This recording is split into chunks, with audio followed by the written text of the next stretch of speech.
Heil Hitler! Film ini menceritakan kisah nyata tentang seorang gadis beserta beberapa mahasiswa Jerman yang menentang kekuasaan Hitler dan juga Nazi yang dinilainya merenggut kebebasan manusia. Mereka berpendapat, kekejaman Hitler di tanah Eropa akan membuat Jerman kembali terjerumus dalam kehancuran dan juga dibenci seluruh orang di Eropa. Mereka berjuang membuat propaganda untuk membuka hati rakyat Jerman lewat pamflet-pamflet yang mereka sebarkan ke seluruh penjuru Jerman. Tanpa berlama-lama, langsung saja kita menuju videonya.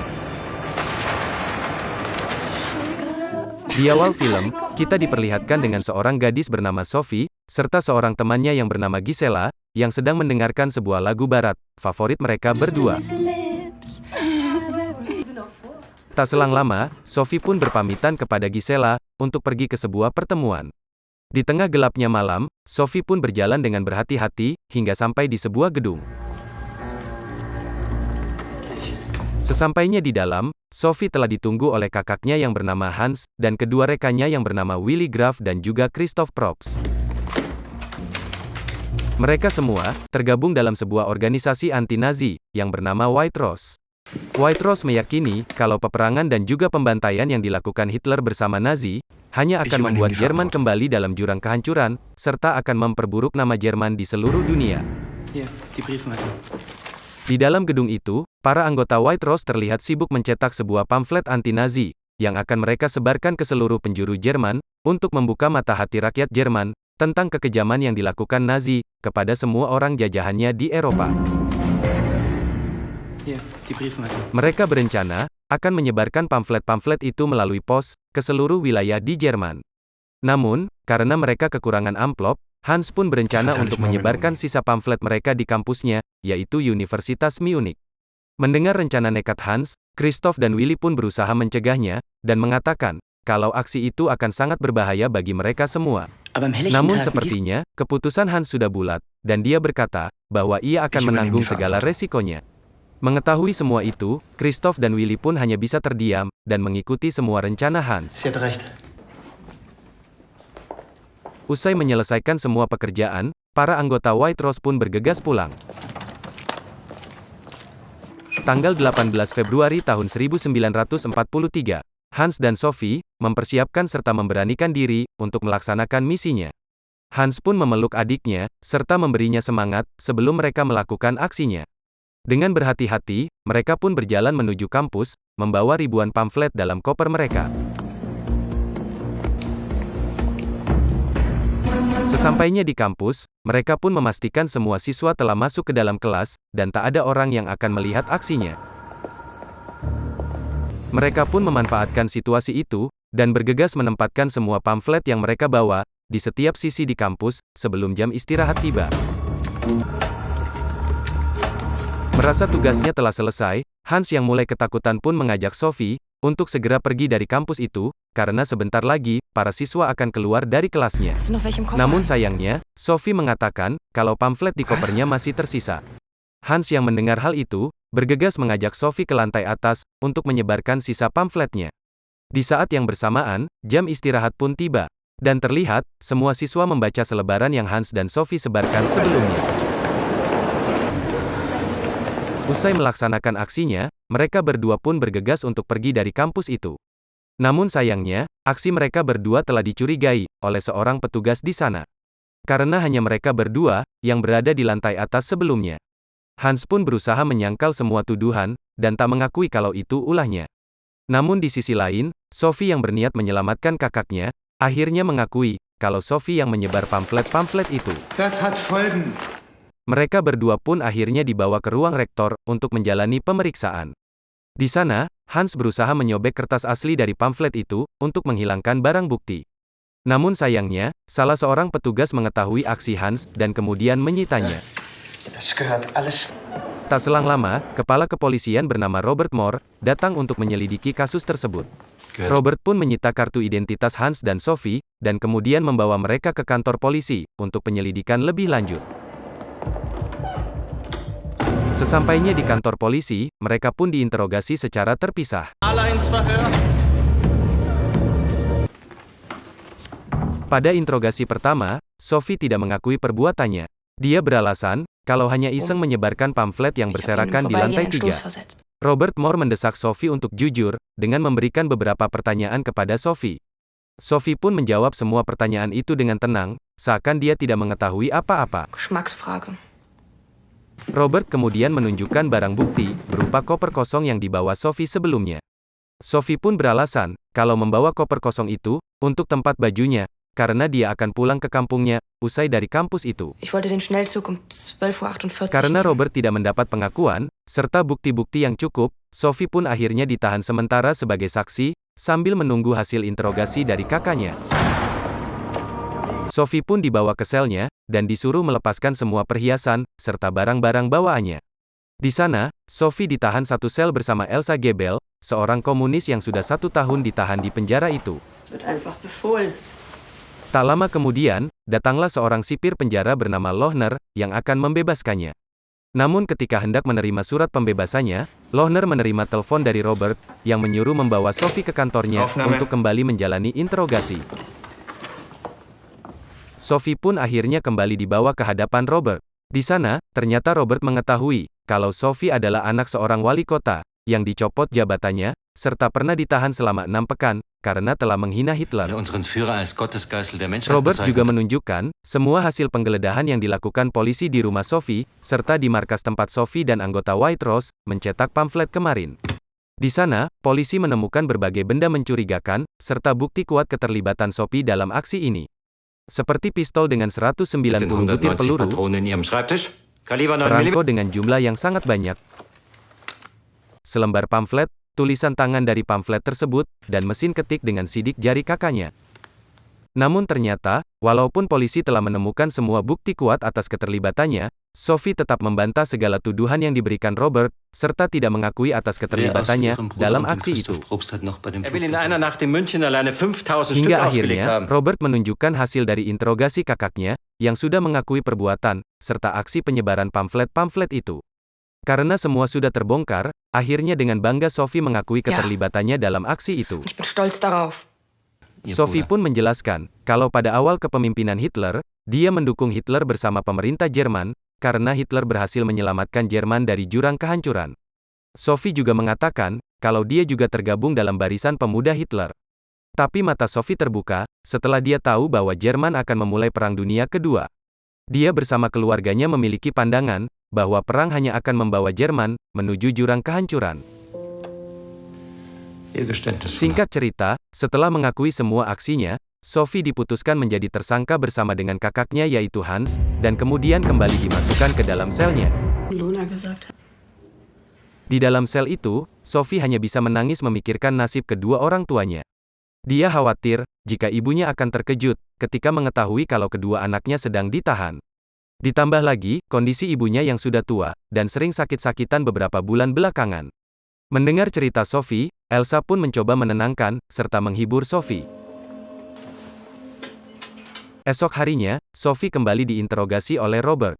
Di sana, ternyata Robert telah menemukan beberapa bukti, tentang keterlibatan orang lain, dalam aksi penyebaran pamflet kemarin. Dia menyadari, adanya organisasi bernama White Rose, di balik aksi mereka ini. Sophie yang tak mau teman-temannya terlibat, berusaha membantah pernyataan Robert, dan mengatakan, kalau hanya dia dan kakaknya, yang melakukan aksi itu. Namun ternyata, Robert sudah menemukan sebuah bukti yang mengarah pada pergerakan organisasi mereka. Seperti adanya kiriman surat sebanyak 2.000 lembar dari Munich ke seluruh penjuru Jerman, serta pamflet yang diketik dan telah dicetak sebanyak 6.000 lembar. Robert mengatakan, kalau semua itu mustahil, jika hanya dilakukan oleh 2 orang saja.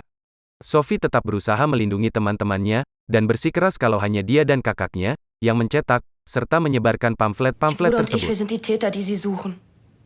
Karena Sophie tak mau mengatakan nama-nama yang terlibat dalam aksi itu, Sophie pun akhirnya dikembalikan ke dalam selnya. Malam harinya, Sophie terbangun karena mendengar suara seseorang yang sedang disiksa. Sophie pun menjadi cemas, dan mengkhawatirkan keadaan kakaknya. Di dalam sel itu, Sophie hanya bisa berdoa dan berserah kepada Tuhan, berharap kedamaian di dalam hatinya. Pada tanggal 20 Februari tahun 1943, interogasi pun kembali berlanjut. Pada interogasi itu, Robert Moore menanyakan alasan, mengapa Sophie memilih berkhianat dari Partai Nazi? Sophie pun menjawab bahwa langkah Hitler untuk menguasai Eropa akan membuat Jerman kembali terjatuh ke dalam jurang kehancuran. Für jeden. Dia juga menjelaskan kalau dia kecewa setelah kehilangan gurunya di desa.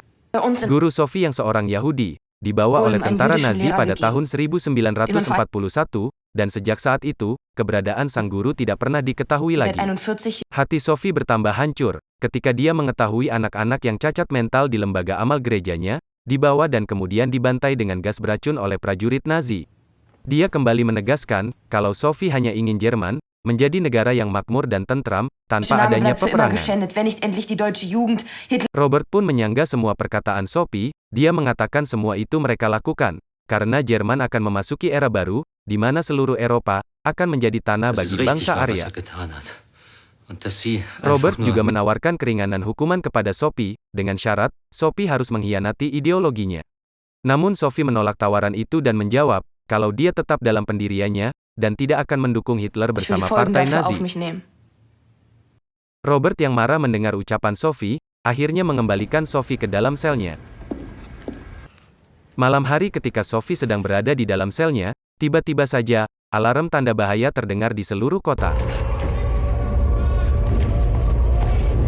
Ternyata, pada malam itu kota Munich dibombardir oleh pesawat-pesawat sekutu.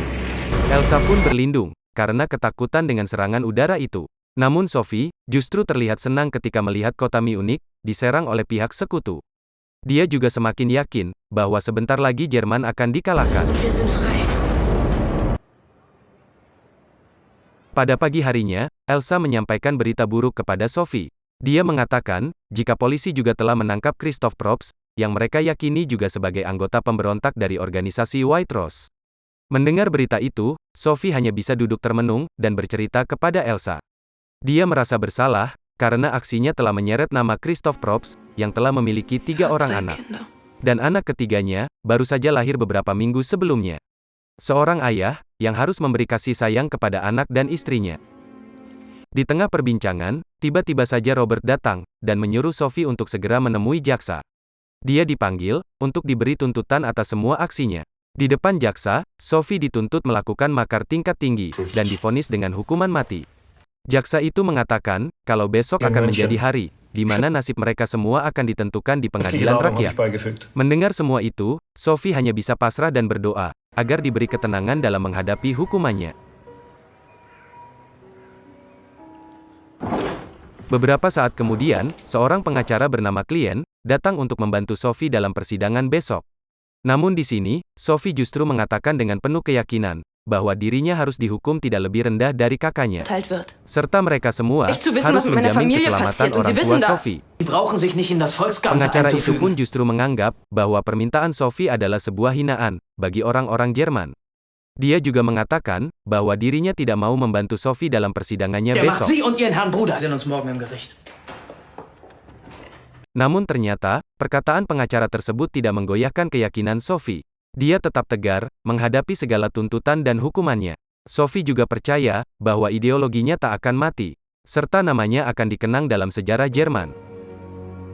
Tanggal 22 Februari tahun 1943, menjadi hari persidangan Sophie, Hans dan juga Christoph Probst. Pagi itu, Sophie berpamitan kepada Elsa, dan juga berterima kasih, karena telah menemani beberapa hari sebelumnya. Sophie pun dibawa menuju pengadilan, dengan pengawalan ketat. Seolah-olah, mereka membawa penjahat yang paling berbahaya.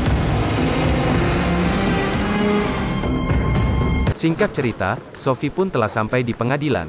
Di sana, Sophie juga bertemu dengan Hans untuk pertama kalinya, sejak mereka ditangkap.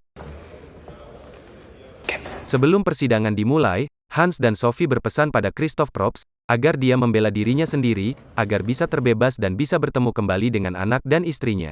Heil Hitler! Heil Hitler! Verhandlung des ersten Senats des Volksgerichtshofs gegen... Singkat cerita, Christoph Probst menjadi orang pertama yang menjalani persidangan. Dia meminta keringanan kepada hakim, agar bisa mengampuninya. Dia juga menjelaskan, bahwa dia baru saja dikaruniai seorang bayi, yang masih sangat membutuhkan kasih sayang dari seorang ayah. Di sana, Christoph juga membantah semua tuduhan, dan beralasan dia menulis pamflet itu, karena sedang depresi. Namun hukuman, tak lagi bisa ditawar, usaha Christoph Probst untuk membela diri pun sia-sia. Hakim mengatakan kalau dia tak layak menjadi seorang ayah dari anak-anak Jerman. Hukuman mati sudah menunggunya di depan mata. Selanjutnya, giliran Hans yang menjalani persidangan. Di depan hakim, Hans dengan lantang mengatakan, alasannya berani menentang Nazi. Dia menginginkan agar rakyat Jerman hidup dengan damai, tanpa adanya peperangan.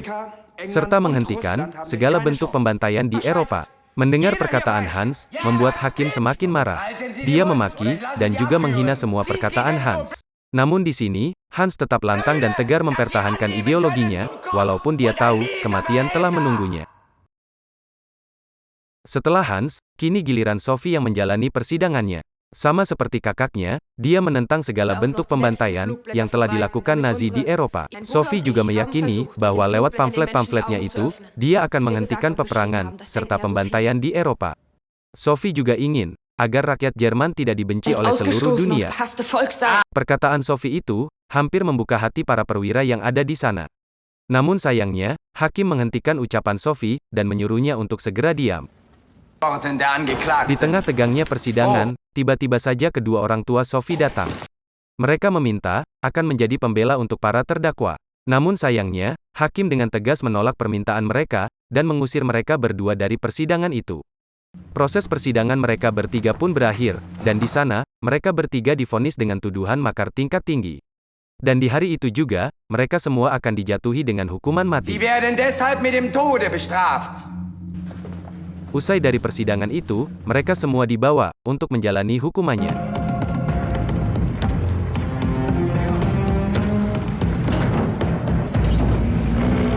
Sophie juga diberi kesempatan untuk menulis wasiat terakhir sebelum kematiannya. Di sana, Sophie hanya bisa menangis sambil menulis wasiat terakhirnya.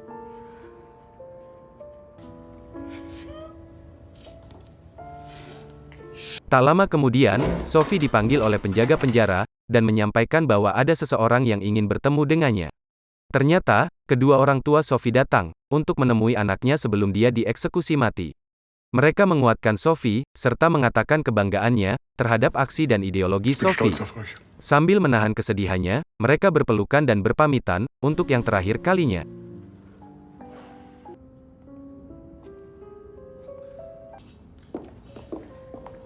Usai bertemu orang tuanya, Sophie juga dipertemukan dengan pendeta penjara. Di sana, pendeta itu menuntun Sophie untuk berdoa serta menguatkan hati Sophie dalam menjalani hukuman mati.